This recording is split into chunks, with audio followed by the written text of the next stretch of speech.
साथियों नमस्कार। पटना बिहार से मैं अमिताभ कुमार दास, आईपीएस 94 बैच, और आप देख रहे हैं मेरा अपना यूट्यूब चैनल दास बोले बिंदास। क्योंकि जब बुज़दिलों ने मुंह में दही जमा लिया हो तो दास का बिंदास बोलना जरूरी हो जाता है। साथियों, खबर यह है कि पूर्व आईपीएस ऑफिसर आनंद मिश्रा जन सुराज पार्टी को छोड़कर भारतीय जनता पार्टी में शामिल हो रहा है। ये वीडियो बहुत रोचक और ज्ञानवर्धक है, इसे आखिर तक दिल थाम कर देखिए। साथियों, कहानी शुरू से शुरू करते हैं। ये जो आनंद मिश्रा है, ये बिहार के भोजपुर जिले का रहने वाला है और इसके जो पिताजी थे वो रोजी रोटी के लिए बंगाल जाकर बस गए थे। तो आनंद मिश्रा की पढ़ाई लिखाई बंगाल में हुई और उसके बाद इसने बंगाल सिविल सेवा ज्वाइन किया और बंगाल में कुछ जगह पर जैसे वर्धमान में, दिनाजपुर में इसकी तैनाती हुई।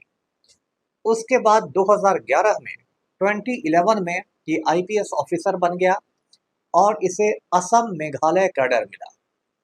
असम और मेघालय अलग अलग राज्य हैं, लेकिन उनका जो कैडर होता है वो ज्वाइंट होता है, संयुक्त कैडर होता है। तो आनंद मिश्रा 2011 बैच का असम मेघालय कैडर का आईपीएस बन गया। इसके बाद इसकी मेघालय में भी पोस्टिंग रही, असम में भी पोस्टिंग रही। इसके चाहने वाले कहते हैं कि इनकाउंटर स्पेशलिस्ट था, असम का सिंघम था, ये था वो था क्या था। उसके बाद ये लखीमपुर का एसपी बना असम में। असम में बीजेपी की सरकार है और वहाँ एक थर्ड रेट का मुख्यमंत्री है, हिमंत बिश्व शर्मा। हिमंत बिश्व शर्मा से आनंद मिश्रा की अच्छी खासी पहचान हो गई और हिमंत बिश्व शर्मा ने आनंद मिश्रा से कहा कि आप बीजेपी में आ जाइए और मैं आपको टिकट दिलवा दूंगा लोकसभा का। आनंद मिश्रा की नज़र बिहार के बक्सर लोकसभा सीट पर थी, क्योंकि आनंद मिश्रा ब्राह्मण है और बक्सर में ब्राह्मण मतदाताओं की संख्या, ब्राह्मण वोटर्स की तादाद बहुत ज्यादा है।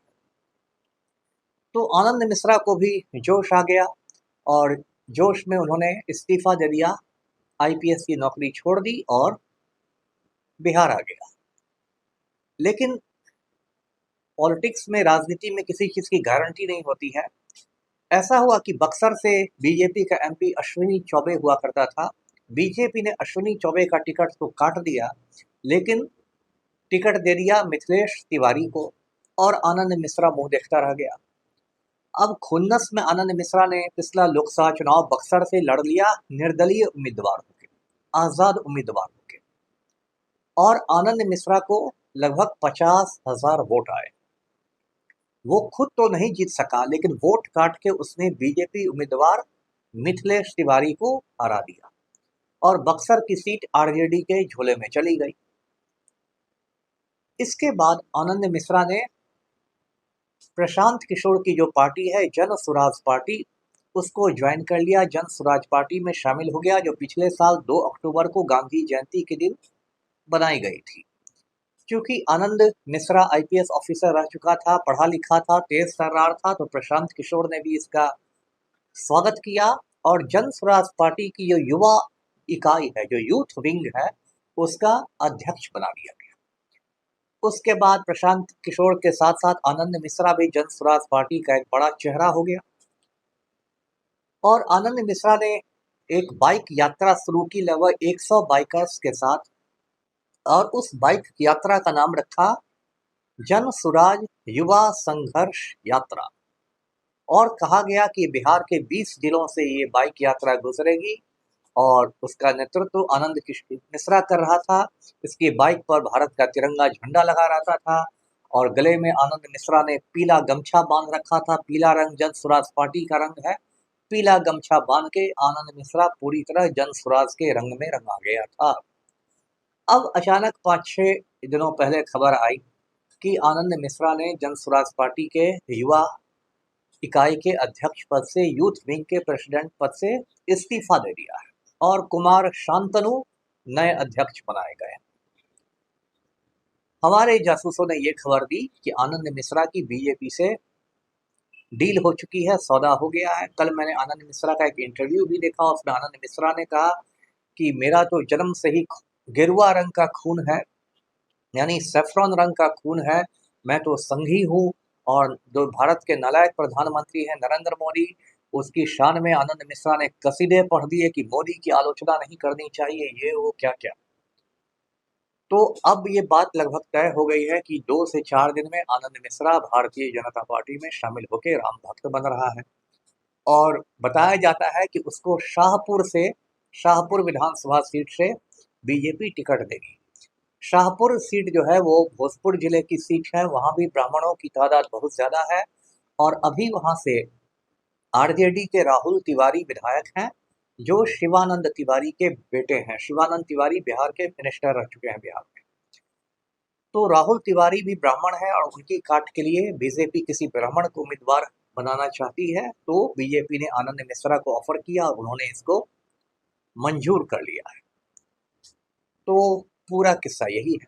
अब आनंद मिश्रा जब भारतीय जनता पार्टी में जा रहा है, तो मेरे पास यही कहना है कि शर्म करो आनंद मिश्रा, शर्म करो कि ये डगरा का बैगन, तुम खुद को एनकाउंटर स्पेशलिस्ट कहते थे और तुम तो डगरा का बैगन निकल गए। तुम तो पहले निर्दलीय उम्मीदवार बन के लड़े, फिर जन सुराजी बन गए, फिर अब भाजपाई बन रहे हो, और कहीं भाजपा में भी दाल नहीं गली तो पता चला कि फिर लालू के चरणों में आ जाओगे। ये कौन से आईपीएस थे भाई। और देखिए, भारतीय जनता पार्टी के बारे में तो मैं पहले ही कह चुका हूं कि दुनिया की सबसे सड़ी गली पार्टी है। पूरी जो भाजपा की राजनीति है, जो बीजेपी की सियासत है, वो सिर्फ मुसलमानों से नफरत पर आधारित सियासत है, जिसमें यही समझा जाता है कि देशभक्ति का मतलब, वतन परस्ती का मतलब है मुसलमानों से नफरत करना। और इसी को लेके बीजेपी पूरे हिंदुस्तान में आग लगाती रहती है। बीजेपी का नाम ही पड़ गया है भारत जलाओ पार्टी। भाजपा का मतलब है भारत जलाओ पार्टी। और भाजपा जो है वो कभी आम आदमी के बारे में नहीं सोचती है। भाजपा सिर्फ पूंजीपतियों के बारे में सोचती है, जो बड़े बड़े कैपिटलिस्ट हैं, धन्ना सेठ हैं, उनकी फिक्र है बीजेपी को। इसलिए कहते हैं कि राम नाम जपना सेठ सेठानी अपना। मतलब राम नाम जपते चलो, जय श्री राम करते चलो, और सेठ सेठानियों की दलाली में बिजी रहो। जो हमारे नालायक प्रधानमंत्री हैं, वजीर आजम है नरेंद्र मोदी, वो गौतम अडानी के चपरासी बने हुए हैं। नरेंद्र मोदी 18-18 घंटे रोज काम करते हैं, सिर्फ इसलिए कि गौतम अडानी की दौलत बढ़े, गौतम अडानी का मुनाफा बढ़े।